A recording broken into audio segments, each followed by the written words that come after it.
Good morning students. हमने पहले पढ़ा कृतिका का पाठ 2 जो जॉर्ज पंचम की नाक। तो उसमें मैंने आपको बताया था कि जो जॉर्ज पंचम की मूर्ति की नाक थी वो किसी भारतीय ने तोड़ दी थी। अब रानी एलिजाबेथ ने आना था। अब उस नाक के बिना तो सभी को लग रहा था कि रानी आए और नाक ना हो, तो ऐसे में तो उनकी इज्जत का सवाल है। तो इस तरह से सबने मिलकर तय किया, मूर्तिकार को बुलाया गया कि वो जो है जॉर्ज पंचम की मूर्ति पर नाक लगाई जाएगी। अब इससे आगे देखिए लेखक क्या बता रहे हैं। मूर्तिकार, अब इसमें जो मूर्तिकार का रोल है ये इसमें बहुत मेन है, क्योंकि अब मैं इसमें आपको बताऊंगी कि जो मूर्तिकार था उसने वो मूर्ति बनाई नहीं थी, क्योंकि वो मूर्ति तो बहुत पहले से बनी हुई थी। उसे केवल उसकी नाक लगाने के लिए बुलाया गया था। तो उसने बहुत प्रयास किए। अब उसने वो सारे प्रयास इसलिए किए क्योंकि वो कलाकार था, पर पैसे से लाचार था। पैसे से लाचार का मतलब होता है गरीब, कि वो गरीब था। अब उसे ये था कि अगर वो जॉर्ज पंचम की मूर्ति की नाक का मसला हल कर देता है तो उसे बहुत से पैसे मिल जाएंगे, उसकी गरीबी दूर हो जाएगी। तो उसने अपनी तरफ से हर प्रयास किया। उसने कई उपाय बताए कि किस तरह से वो मूर्ति की नाक लग सकती है। तो इसमें जो आगे है वो मूर्तिकार के बारे में है कि मूर्तिकार जो था वो कलाकार था, पर जरा पैसे से लाचार था। आते ही उसने हुक्कामों के चेहरे देखे। हुक्काम मतलब जो हुक्म देने वाले थे, जो हमारी सरकार थी, कि सबकी परेशानी को समझा, सबके चेहरे देखे। अजीब परेशानी थी उन चेहरों पर, कुछ लटके, कुछ उदास और कुछ बदहवास। बदहवास मतलब निराश थे। उनकी हालत देखकर लाचार कलाकार की आंखों में आंसू आ गए। तभी एक आवाज़ सुनाई दी, मूर्तिकार, जॉर्ज पंचम की नाक लगानी है। अब जब मूर्तिकार को वहाँ बुलाया गया, उसने क्या देखा कि सब लोग उदास थे, सबके चेहरे लटके हुए थे। तो मूर्तिकार को भी की आंखों में भी आंसू आ गए। तो मूर्तिकार को अब बताया गया कि उसे किस लिए बुलाया गया है, कि जॉर्ज पंचम की नाक लगानी है। मूर्तिकार ने सुना और जवाब दिया, नाक लग जाएगी, क्योंकि वो मूर्तिकार था।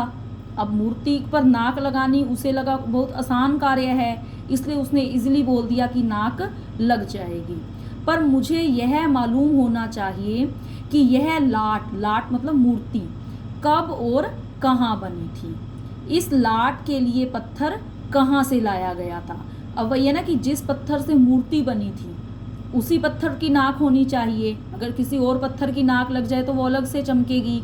तो अब मूर्तिकार ने ये पूछा कि बस मुझे ये बता दीजिए कि ये जो मूर्ति थी कब कहाँ बनी थी, कि इस मूर्ति के लिए पत्थर कहाँ से लाया गया था, ताकि वो सेम पत्थर वहाँ से ले आए, वहाँ से मंगवा दे और उसकी वो नाक बना देगा। अब सब हुक्कामों ने एक दूसरे की तरफ ताका मतलब देखा। एक की नज़र ने दूसरे से कहा कि यह बताने की जिम्मेदारी तुम्हारी है। अब सब फिर से परेशान हो गए कि अब वो जो पत्थर है वो कहाँ से लाया गया था, अब किसी को नहीं पता। तो सब एक दूसरे की तरफ देखने लगे। खैर मसला हल हुआ। एक क्लर्क को फ़ोन किया गया और इस बात की पूरी छानबीन करने का काम सौंप दिया गया। पुरातत्व विभाग होता है मतलब जिसमें इतिहास की जो बातें पता करने के लिए जो विभाग बनाया जाता है। तो पुरातत्व विभाग की फाइलों के पेट चीरे गए, मतलब वहाँ जितनी भी पुरानी फाइलें थी वो सब उनको देखा गया कि किस में उस मूर्ति के बारे में कहीं ना कहीं तो कुछ मिलेगा, लेकिन कुछ भी पता नहीं चला। क्लर्क ने लौटकर कमेटी के सामने कांपते हुए बयान किया कि सर मेरी खता माफ़ हो, फाइलें सब कुछ हजम कर चुकी हैं। अब उस क्लर्क को जो सारी जिम्मेदारी दे दी गई थी तो सबको भी लगने लगा कि चलो पता चल ही जाएगा, किसी ना किसी फाइल में तो कुछ इसके बारे में मिल जाएगा कि कहाँ से पत्थर आया था, कब बनी थी। तो लेकिन सब फाइलें जो पुरानी थी सब देख ली गई। तो क्लर्क ने आकर भी डरते हुए जवाब दे दिया कि फाइलों में उसे इस बारे में कहीं भी कुछ नहीं पता चला। हुक्कामों के चेहरों पर उदासी के बादल छा गए। एक खास कमेटी बनाई गई और उसके जिम्मे यह काम दे दिया गया कि जैसे भी हो यह काम होना है और इस नाक का दारोमदार आप पर है। मतलब एक कमेटी तैयार कर दी गई, उसके कुछ मेंबर्स बना दिए गए और उसको ये काम सौंप दिया गया सरकार द्वारा कि ये काम आपने करना है कि कैसे भी करें। आखिर मूर्तिकार को फिर बुलाया गया, उसने मसला हल कर दिया। अब मूर्तिकार का इसमें बहुत बड़ा रोल है। अब मूर्तिकार ने पहला उपाय क्या बताया कि वो पत्थर उसे लाकर दे दे, वो मूर्ति की नाक लगा देगा, लेकिन उस पत्थर की कोई भी जानकारी फाइलों में नहीं मिली। तो एक तरह से वो वहाँ पर रुक गया काम। अब फिर से कुछ आगे सोचा गया, फिर से मूर्तिकार को बुलाया गया। अब फिर उसने एक नया उपाय बताया और उसने मसला हल कर दिया। वह बोला, पत्थर की किस्म का ठीक पता नहीं चला तो परेशान मत होइए, मैं हिंदुस्तान के हर पहाड़ पर जाऊंगा और ऐसा ही पत्थर खोज कर लाऊंगा। अब उसने एक नया जो उपाय वो क्या बताया कि अगर आपको पत्थर का नहीं पता चला तो कोई बात नहीं, अब मैं खुद हिंदुस्तान के हर पहाड़ पर जाऊंगा और ऐसा ही पत्थर खोज कर लाऊंगा। अब मूर्तिकार भला इतना ज़्यादा काम क्यों करेगा, क्योंकि पहले ही बताया कि मूर्तिकार पैसे से लाचार था। उसे पता था कि अगर वो ये कार्य कर देगा तो इसके लिए उसे बहुत से पैसे मिल सकते हैं, तो इसलिए वो किसी भी तरह का कष्ट उठाने को तैयार हुआ। कमेटी के सदस्यों की जान में जान आई। सभापति ने चलते चलते गर्व से कहा, ऐसी क्या चीज़ है जो हिंदुस्तान में मिलती नहीं। अब जो उन्हें तो ये लगने लगा कमेटी के सदस्यों को कि हमारी जो मुसीबत थी, जो नाक की जो समस्या थी वो हल हो गई। तो उन्हें भी लगने लगा कि अगर वो हिंदुस्तान के सारे पहाड़ों पर जाएगा तो कहीं ना कहीं से तो सेम पत्थर मिल जाएगा। तो उसने गर्व से कहा, घमंड से कहा कि ऐसी क्या चीज़ है जो हिंदुस्तान में मिलती नहीं। हर चीज़ इस देश के गर्भ में छिपी है। गर्भ मतलब अंदर, कि हमारे देश में हर चीज़ है। ज़रूरत खोज करने की है, खोज करने के लिए मेहनत करनी होगी, इस मेहनत का फल हमें मिलेगा, आने वाला ज़माना खुशहाल होगा। तो एक तरह से उन्हें लगने लगा कि हमारी जो समस्या है उसका हल हमें मिल गया है। फिर है यह छोटा सा भाषण फौरन अखबारों में छप गया। अब ये सारी बात अखबारों में छप गई कि इस तरह से जो मूर्ति का पत्थर ढूंढ लिया जाएगा और मूर्ति के नाक लग जाएगी। मूर्तिकार हिंदुस्तान के पहाड़ी प्रदेशों और पत्थरों की खानों के दौरे पर निकल पड़ा। कुछ दिन बाद वह हताश लौटा। हताश मतलब उदास। अब जो मूर्तिकार था वो हिंदुस्तान के जो पहाड़ी प्रदेश थे या जो पत्थर की खानें थी वहाँ सब जगह गया, लेकिन अंत में वह उदास होकर ही लौटा। उसके चेहरे पर लानत बरस रही थी। उसने सिर लटकाकर खबर दी, हिंदुस्तान का चप्पा चप्पा खोज डाला पर इस किस्म का पत्थर कहीं नहीं मिला, यह पत्थर विदेशी है। अब अंत में मूर्तिकार ने क्या कह दिया कि ये पत्थर तो विदेशी है, क्योंकि वो हिंदुस्तान में सारी जगह घूम आया, सारे पहाड़ी प्रदेशों में हो आया, लेकिन कहीं भी उसे ऐसा पत्थर नहीं मिला।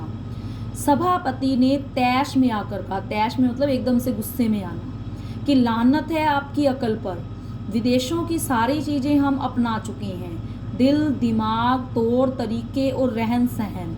जब हिंदुस्तान में बाल डांस तक मिल जाता है तो पत्थर क्यों नहीं मिल सकता। अब मूर्तिकार चुप खड़ा था। सहसा उसकी आंखों में चमक आ गई। सहसा मतलब अचानक, मतलब कि अब मूर्तिकार के मन में एक और नया उपाय आ गया, तो उसकी आंखों में चमक आ गई। उसने कहा, एक बात मैं कहना चाहूँगा, लेकिन इस शर्त पर कि यह बात अखबार वालों तक ना पहुँचे। अब देखिए, मूर्तिकार ने पहले तो उस पत्थर की बात की थी कि वो पत्थर जो है उसे वो मिल जाए तो वो मूर्तिकार की जो वो नाक लगा देगा, जो मूर्ति थी उसकी नाक लगा देगा। पत्थर ढूंढा, पत्थर नहीं मिला। उसके बाद उसने सारे जो पहाड़ी प्रदेश थे वहाँ की यात्रा की, वहाँ जाकर पत्थर ढूंढा, लेकिन वहाँ भी पत्थर ना मिला। अब मूर्तिकार ने एक नया उपाय बताया और उसके बारे में ये कहा कि ये बात अखबार वालों तक ना पहुँचे। अब जो मूर्तिकार था वो भी मतलब हर तरफ से कोशिश करना चाहता था, क्योंकि उसे भी पता था कि इससे उसकी गरीबी दूर हो सकती है। अगर वो ये कार्य कर देगा तो सरकार उस पर खुश होगी और उसे इनाम मिलेगा। तो उसने ये शर्त रखी कि अखबार वालों तक ये मेरी बात ना पहुँचे। सभापति की आंखों में भी चमक आई। चपरासी को हुक्म हुआ और कमरे के सब दरवाजे बंद कर दिए गए। तब मूर्तिकार ने कहा, देश में अपने नेताओं की मूर्तियां भी हैं। अब ये जो तीसरा उपाय जो मूर्तिकार ने बताया कि देश में अपने नेताओं की, अपने नेताओं मतलब भारतीय नेताओं की, जो जॉर्ज पंचम की मूर्ति थी वो विदेशी थी, विदेशी शासक की थी, तो अपने मतलब भारतीय नेताओं की मूर्तियां भी हैं। अगर इजाज़त हो और आप लोग ठीक समझें तो मेरा मतलब है तो जिसकी नाक इस लाट पर ठीक बैठे उसे उतार लाया जाए। मतलब कि जो, अब उसने क्या बताया कि जो हमारे यहाँ भारतीय जो नेताओं की मूर्तियां हैं हमारे देश में, उनकी नाक तोड़कर जॉर्ज पंचम की नाक लगा दी जाए, कि जो भी फिट बैठेगी तो उसे उतार लाया जाए। सबने सबकी तरफ देखा, सबकी आंखों में एक क्षण की बदहवासी के बाद खुशी तैरने लगी। बदहवासी मतलब उदास थी, सबके चेहरे लटके थे, सब उदास थे, लेकिन उनकी आंखों में फिर खुशी दिखने लगी। सभापति ने धीमे से कहा, लेकिन बड़ी होशियारी से। अब देखिए यहाँ पर जो लोग थे उन्होंने मतलब मूर्तिकार को उसके इस प्रयास के लिए इसको अच्छा ही कहा एक तरह से, कि उन्होंने भी इसकी जो परमिशन दे दी और ये कहा कि बड़ी होशियारी से। और मूर्तिकार फिर देश दौरे पर निकल पड़ा। अब जो मूर्तिकार था फिर वो देश में जगह जगह गया, क्योंकि वो सेम पत्थर जो था वो उसको ढूंढना चाहता था और कोई नाक तोड़कर उसे जॉर्ज पंचम को लगाना चाहता था। जॉर्ज पंचम की खोई हुई नाक का नाप उसके पास था। अब जॉर्ज पंचम को जो नाक लगानी थी उसका नाप उसने ले लिया था। दिल्ली से वह बम्बई पहुंचा। दादा भाई नौरोजी, गोखले, तिलक, शिवाजी, कोवस जी, जहांगीर, सबकी नाकें उसने टटोली, नापी और गुजरात की ओर भागा। मतलब इस तरह से उसने सारे देश का दौरा किया। दिल्ली में देखी जो मूर्तियां बनी थी, बम्बई गया, वहाँ भी सबकी नाक उसने नापी, क्योंकि जो नाप था वो लेकर गया था और जो भी उसको मूर्ति की नाक का नाप वो लेकर देख रहा था कि जिसकी भी ठीक बैठेगी वो उस मूर्ति की नाक तोड़कर उसे लगा देगा। तो इस तरह वो देश दौरा कर रहा था। अब वो गुजरात की ओर भागा। गांधी जी, सरदार पटेल, विट्ठल भाई पटेल, महादेव देसाई की मूर्तियों को परखा और बंगाल की ओर चला। अब गुजरात में भी जितनी मूर्तियां बनी हुई थी उसने देखी। अब वो बंगाल की ओर गया। गुरुदेव रविंद्रनाथ टैगोर, सुभाष चंद्र बोस, राजा राम मोहन राय आदि को भी देखा। नाप जोख की और बिहार की तरफ चला। मतलब सबकी मूर्तियों की नाप को नापता हुआ वो इस तरह से आगे बढ़ रहा था। अब वो बिहार में गया। बिहार होता हुआ उत्तर प्रदेश की ओर आया। चंद्रशेखर आज़ाद, बिस्मिल, मोतीलाल नेहरू, मदन मोहन मालवीय की लाटों के पास गया। लाट मतलब मूर्तियाँ। घबराहट में मद्रास भी पहुंचा। सत्यमूर्ति को भी देखा। मैसूर, केरल आदि सभी प्रदेशों का दौरा करता हुआ पंजाब पहुंचा। लाला लाजपत राय और भगत सिंह की लाटों से भी सामना हुआ। आखिर दिल्ली पहुंचा और उसने अपनी मुश्किल बयान की। तो इस तरह वो देश के हर कोने में गया, जहाँ कहाँ मूर्तियाँ लगी हुई थी सबकी नाक जो थी उसकी नाक का नाप लिया, लेकिन कोई भी उसे अब फिट नहीं बैठ रही थी। तो उसने आकर अपनी मुश्किल बयान की। उसने कहा, पूरे हिंदुस्तान की परिक्रमा कर आया, सब मूर्तियाँ देख आया, सबकी नाकों का नाप लिया, पर जॉर्ज पंचम की इस नाक से सब बड़ी निकली। अब यहाँ ध्यान देने वाली बात है कि जितनी भी वो मूर्तियाँ सबका वो देख आया था, नाक का जो नाप ले आया था, सबकी जो नाक का नाप था वो जॉर्ज पंचम की मूर्ति की नाक के नाप से बड़ा था। सुनकर सब हताश हो गए और फिर से सब उदास हो गए और झुंझलाने लगे। अब फिर से सोचने लगे कि क्या किया जाए। मूर्तिकार ने ढांढस बंधाते हुए, ढांढस मतलब हौसला देना, बंधाते हुए आगे कहा, सुना है बिहार सेक्रेटरिएट के सामने सन 42 में शहीद होने वाले बच्चों की मूर्तियां स्थापित हैं, शायद बच्चों की नाक ही फिट बैठ जाए। अब देखिए मूर्तिकार ने एक नया उपाय बताया। अब उसने बताया कि सन 1942 में जो बच्चे शहीद हुए थे उन सब की मूर्तियाँ बिहार में वहाँ मिल जाएंगी। कि उसने सोचा कि अब जो जॉर्ज पंचम की मूर्ति की जो नाक का नाप था वो छोटा था, बाकी मूर्तियों की नाक का नाप बड़ा था जो भारतीय नेताओं की, तो उसे लगा कि शायद बच्चों की नाक का नाप ही फिट बैठ जाए। तो उसने वो सलाह दी। तो यह सोचकर वहाँ भी पहुँचा, पर उन बच्चों की नाकें भी इससे कहीं बड़ी बैठती हैं। देखिए, जो वो भारतीय जो बच्चे 1942 में जो शहीद हुए थे, उनकी जो मूर्तियाँ बनी हुई थी, उनकी नाक भी जॉर्ज पंचम की नाक से बड़ी थी। अब बताइए मैं क्या करूं? तो इस तरह से जो मूर्तिकार था उसने हर तरह का प्रयास किया, लेकिन कहीं भी कोई जो इसका हल था वो नहीं मिला था। राजधानी में सब तैयारियां थी। अब दिल्ली में सारी तैयारियां कर ली गई थी रानी एलिजाबेथ के स्वागत की। जॉर्ज पंचम की लाट को मल मल कर नहलाया गया था, रोगन लगाया गया था, सब कुछ हो चुका था, सिर्फ नाक नहीं थी। अब पूरी तैयारियां हो गई थी। जॉर्ज पंचम की जो मूर्ति थी उसे चमका दिया गया था, रंग रोगन कर दिया गया था, लेकिन केवल नाक नहीं थी। बात फिर बड़े हुकामों तक पहुंची, क्योंकि ये कमेटी को ये काम दिया गया था और वो नहीं कर पाई। अब बात जो थी वो आगे पहुंचाई गई। बड़ी खलबली मची। अगर जॉर्ज पंचम के नाक ना लग पाई तो फिर रानी का स्वागत करने का मतलब। अब सब चिंतित हो गए कि अगर नाक ही नहीं है तो रानी का स्वागत कैसे करेंगे। यह तो अपनी नाक कटाने वाली बात हुई। लेकिन मूर्तिकार पैसे से लाचार था। मैंने पहले भी आपको बताया कि जो मूर्तिकार था वो गरीब था। वो भी हर तरह की कोशिश करने के लिए तैयार था, क्योंकि उसे भी लगा कि इसके लिए उसे अच्छे पैसे मिल सकते हैं, अच्छा इनाम मिल सकता है। यानी हार मानने वाला कलाकार नहीं था। एक हैरत अंगेज ख्याल, हैरत अंगेज मतलब हैरानी भरा, हैरान कर देने वाला ख्याल उसके दिमाग में कौंधा, मतलब उसके दिमाग में आया और उसने पहली शर्त दोहराई। पहली शर्त कौन सी?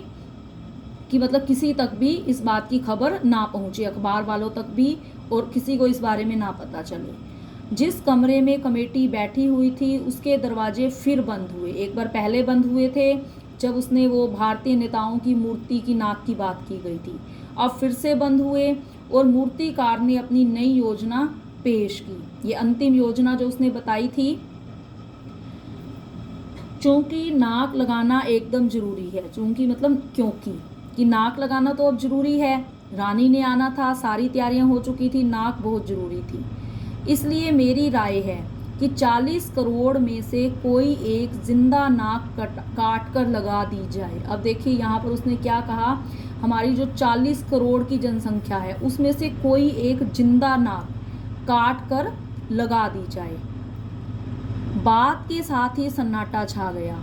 कुछ मिनटों की खामोशी के बाद सभापति ने सबकी तरफ देखा। सबको परेशान देखकर मूर्तिकार कुछ अचकचाया, मतलब कुछ हैरान हुआ, कुछ चौंक उठा वो, और धीरे से बोला, आप लोग क्यों घबराते हैं? यह काम मेरे ऊपर छोड़ दीजिए। नाक चुनना मेरा काम है, आपकी सिर्फ इजाज़त चाहिए। मूर्तिकार ने कहा कि सारा काम मैं करूँगा, किसकी नाक लगानी है, कैसे लगानी है, कौन सी फिट आएगी, ये सब मैं देखूँगा, कि आपकी सिर्फ इजाज़त चाहिए। कानाफूसी हुई और मूर्तिकार को इजाज़त दे दी गई। मतलब उन्होंने आपस में डिस्कशन की, आपस में जो बातचीत की, और उस मूर्तिकार को इसकी इजाज़त दे दी गई। अखबारों में सिर्फ इतना छपा कि नाक का मसला हल हो गया है और राजपथ पर इंडिया गेट के पास वाली जॉर्ज पंचम की लाट के नाक लग रही है। अब अखबारों में ज़्यादा कुछ नहीं छपा था, क्योंकि उस दिन सारे अखबार चुप थे। उसमें सिर्फ यही छपा था कि जॉर्ज पंचम की मूर्ति के नाक लग रही है। नाक लगने से पहले फिर हथियारबंद पहरेदारों की तैनाती हुई। अब फिर से वहाँ पहरेदार तैनात कर दिए गए। मूर्ति के आसपास का तालाब सुखाकर साफ किया गया, उसकी रवाब निकाली गई। रवाब होता है काई, मतलब उसके आसपास जो तालाब था, पानी था, उसको साफ पानी उसमें डाला गया, काई हटा दी गई, ताज़ा पानी डाला गया, ताकि जो जिंदा नाक लगाई जाने वाली थी वह सूखने ना पाए। इस बात की खबर जनता को नहीं थी। यह सब तैयारियां भीतर भीतर चल रही थी। रानी के आने का दिन नज़दीक आता जा रहा था। मूर्तिकार खुद अपने बताए हल से परेशान था। अब उसने ये सोल्यूशन बता तो दिया, लेकिन अब वो खुद परेशान था कि जिंदा नाक लाने के लिए उसने कमेटी वालों से कुछ और मदद मांगी। वह उसे दी गई, लेकिन इस हिदायत के साथ कि एक खास दिन हर हालत में नाक लग जानी चाहिए। अब उसने कमेटी वालों से कुछ मदद मांगी, वो मदद उसे मिल गई और उसे ये कहा गया कि चाहे कुछ भी हो जाए कि जब रानी एलिजाबेथ यहाँ आए तो मूर्ति की नाक लग जानी चाहिए। और वह दिन आया, जॉर्ज पंचम के नाक लग गई। सब अखबारों ने खबरें छापी कि जॉर्ज पंचम के जिंदा नाक लगाई गई है, यानी ऐसी नाक जो कतई पत्थर की नहीं लगती। अब जो अखबार वाले थे उनसे कौन सी खबरें छुप जाती, तो उन तक ये खबर पहुंच गई, खबरें छप गई कि जॉर्ज पंचम को नाक लग गई, एक जिंदा नाक जो कहीं से भी पत्थर की नहीं लगती।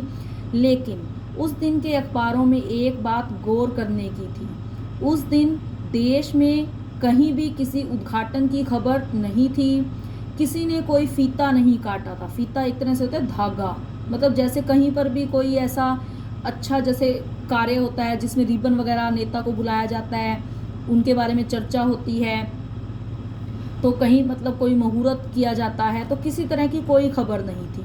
कोई सार्वजनिक सभा नहीं हुई थी, कहीं भी किसी का अभिनंदन नहीं हुआ था। अभिनंदन मतलब स्वागत।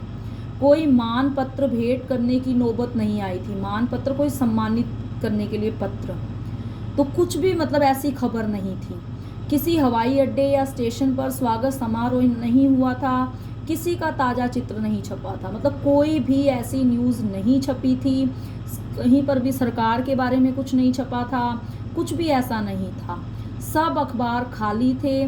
पता नहीं ऐसा क्यों हुआ था। नाक तो सिर्फ एक चाहिए थी और वह भी बुत के लिए, बुत मतलब मूर्ति के लिए। अब देखिए उस दिन सारे अखबार चुप थे, क्योंकि भारतीयों ने विदेशियों की नाक रखने के लिए अपनी नाक कटवा दी थी। मूर्ति की जो नाक थी वो एक जिंदा नाक थी, तो इस बात से सरकार को कोई मतलब नहीं था कि वो किस भारतीय की नाक है। उन्हें सिर्फ किससे मतलब था, जॉर्ज पंचम की मूर्ति की नाक से। तो इसमें लेखक ने यही बताया है कि भारतीय जो थे उन्होंने विदेशियों की इज्जत रखने के लिए अपनी इज्जत का भी ख्याल नहीं किया।